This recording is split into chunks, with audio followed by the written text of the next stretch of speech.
Today I'm going to show you the easy, effective way to treat trigger points or pressure points in your shoulder muscles.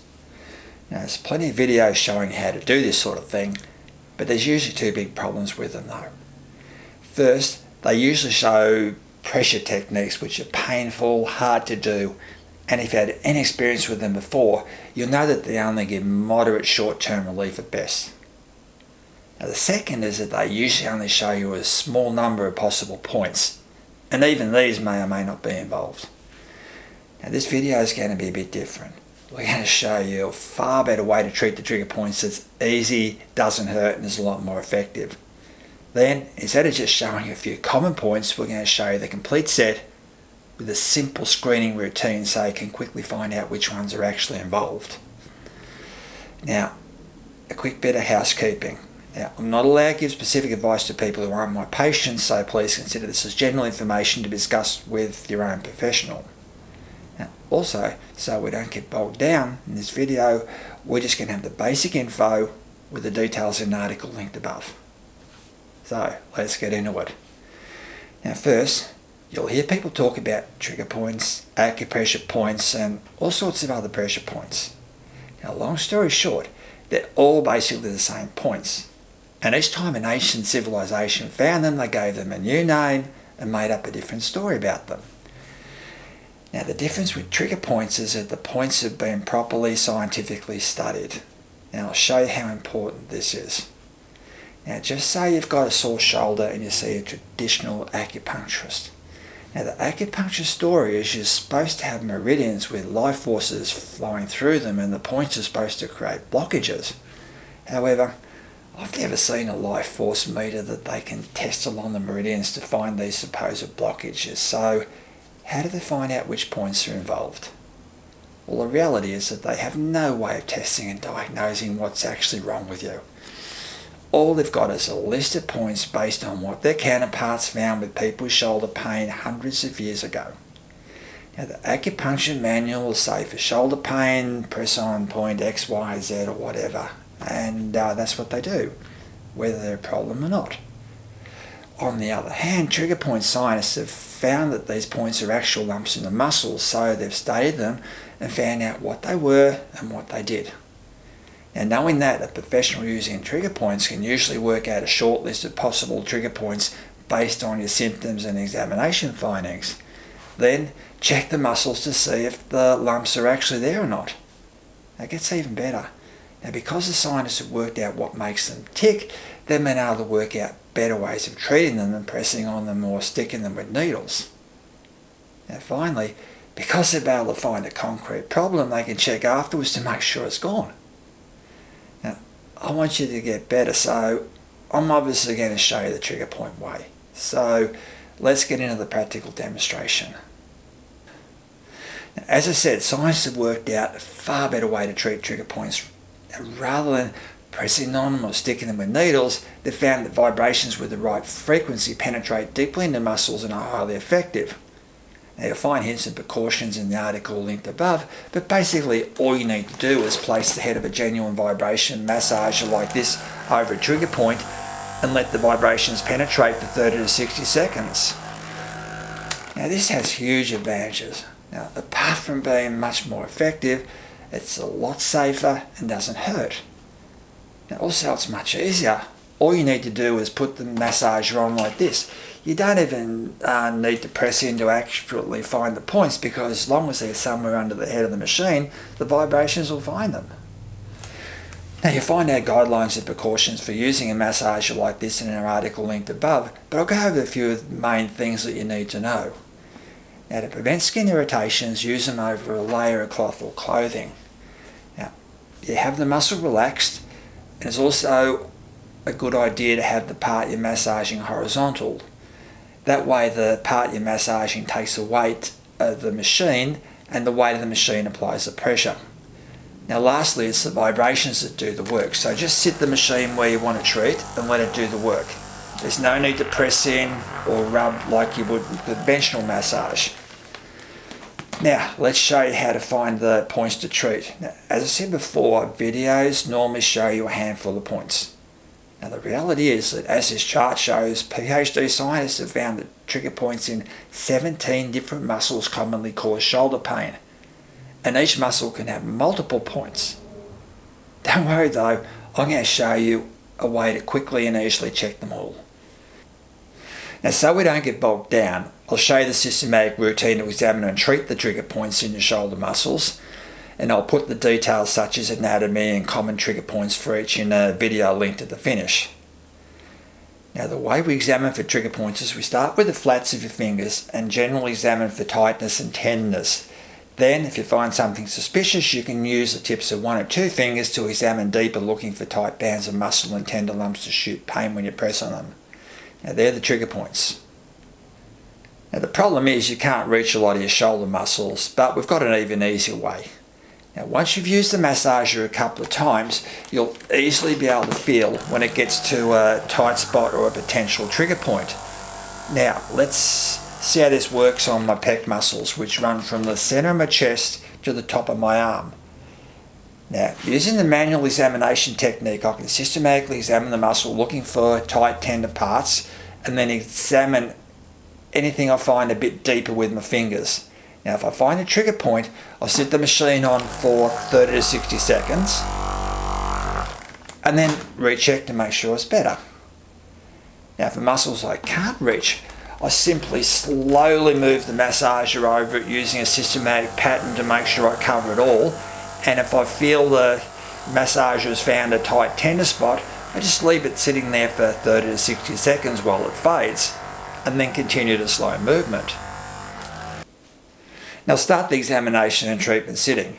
Now, from here I can easily reach and examine my pec muscles, my biceps, my upper trapezius muscle, and my supraspinatus. Now, I can also easily do my deltoids here. Now, I'll show you these laying down on another video, but 6 of one, half a dozen the other, whether you do it sitting or lying. Now, once I do the examination, I can hold the massager with my opposite hand and easily treat anything I've found. Now, while you're sitting, you can also do your middle and lower trapezius muscles. Now, they're across the back of your shoulders. Now, if you've got a proper massager like this and not a massage gun, you'll easily be able to reach these muscles. And you slowly move them over and stop the massager if anything feels a bit tight or a bit tender. Now, if you remember before, I said it's a good idea to have the part massaging horizontal so the weight of the machine works for you. So you can easily do this by leaning forward and supporting the weight with your elbow. Now, the last muscle we do sitting is one called subscapularis. Now, it normally sits underneath your shoulder blade, between your shoulder blade and your ribs, where you can't get out. But if you lift your arm up like this, your shoulder blade comes out a bit and you can get to a bit. Now, normally I use the flat head of the massager because it's much better at sending in the vibrations, but here I use the smaller rounded tip so it fits in better. Now, if you try and get this muscle with conventional massage techniques, it's very hard and very painful. But one of the big advantages of vibrations is they can easily penetrate and get to hard to get at spots. That said, there's a lot of sensitive parts around here, so I recommend you have a professional check that you're doing it right. Now, the next lot of muscles we do laying on our side. This has the muscles nicely relaxed and more horizontal. Now, we'll start with the 3 muscles at the back of my shoulder blade: infraspinatus, teres major and teres minor. Now, if I roll forward slightly, it makes them a bit more horizontal. Then all I need to do is move the head of my massager over the back of my shoulder blade in a systematic manner. Now, every time I find a spot that feels a bit tight or tender, just let the vibration soak in for 30 to 60 seconds. Now, in this position, we can easily continue up the back of my arm to my elbow and do any trigger points in my tricep muscles. Now, there's also an option of doing your deltoid muscles in this position.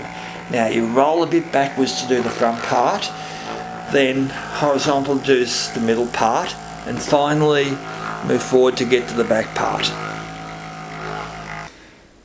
Now, that's 16 of the 17 muscles the scientists have identified. Now, the one I haven't covered is the scalenes, which are at the side of your neck. Now, I don't want yourself massaging these. They sit over sharp pointy bits at the side of your spine and next to a heap of sensitive nerves and blood vessels. Now, leave these to a professional. So that's your simple routine to do all the muscles and trigger points you can safely do. Now, as I said, I'll pop details on each muscle in the video linked at the end. Now what we'll do now is go over a few things to help you stay safe and get the best possible results. Now the first thing is to consider whether you want great long-term results or just a bit of temporary relief. Now I mentioned before that if you use pressure techniques, the problem will almost always come back again. Now it's the same if you get needles or laser. Now the main issue is that trigger point therapies and releases initially just quieten the trigger points down a bit so they're not hurting, which means they're still there and eventually start hurting again. Now to get rid of trigger points completely, scientific trials show that after the pain goes, you need to keep treating them maybe even 50, 100 times. Now, if using a professional with needles and lasers, once the pain's gone, I doubt you're going to make another 50 or 100 more appointments. Now also strongly doubt that you'd be very excited about another 50 or 100 sessions of self-inflicted pressure techniques either. Now, the practicality of that is that there's virtually no chance that needles, lasers or pressure techniques will ever get rid of your problem. Now that's the big advantage of these. Now once the pain's gone, you can easily keep doing it every day until the trigger points are gone. Then maybe once a week or once a month to stop them coming back again. Now the next thing you need to do is avoid percussion massages or massage guns and the techniques their advocates show you. Now I'll share with you why.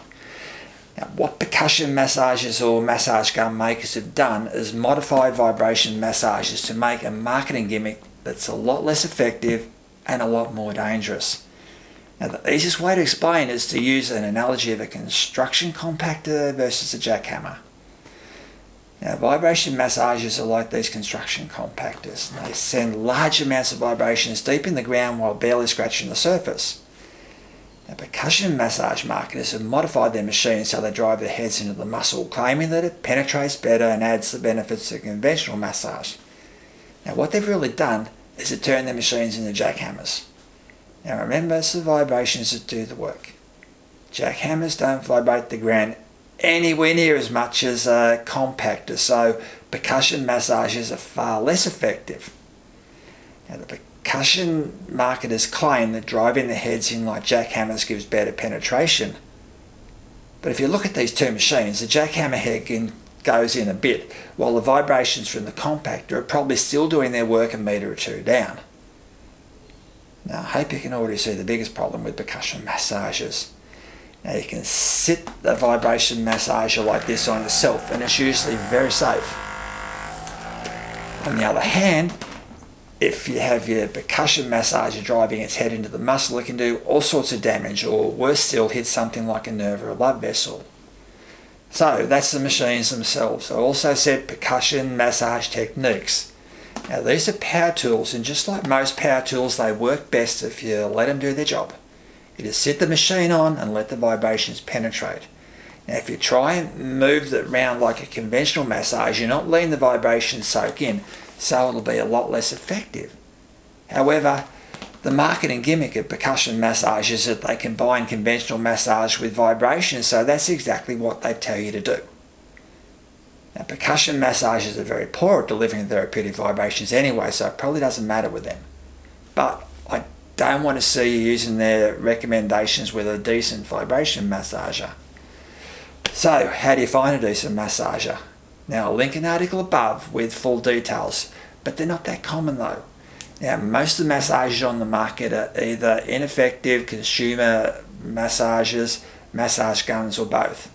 That's why a while back, to get something decent for our patients, we built our own, which the massagers have used here.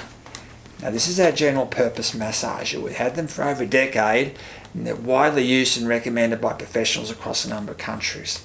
Now, they're very solid and reliable. Now, the business end delivers strong therapeutic vibrations, and they have an ergonomically designed handle so you can easily use them anywhere on your body. Now they do a fantastic job, but if you're seeing, they're limited to what's under the head, which is why we built our quad head massager. Now I'll pop a link to more info about how to get one in the description. Now if you have any comments or questions, please email them or leave them in the comments. Hey, thanks so much for watching. It has been most appreciated.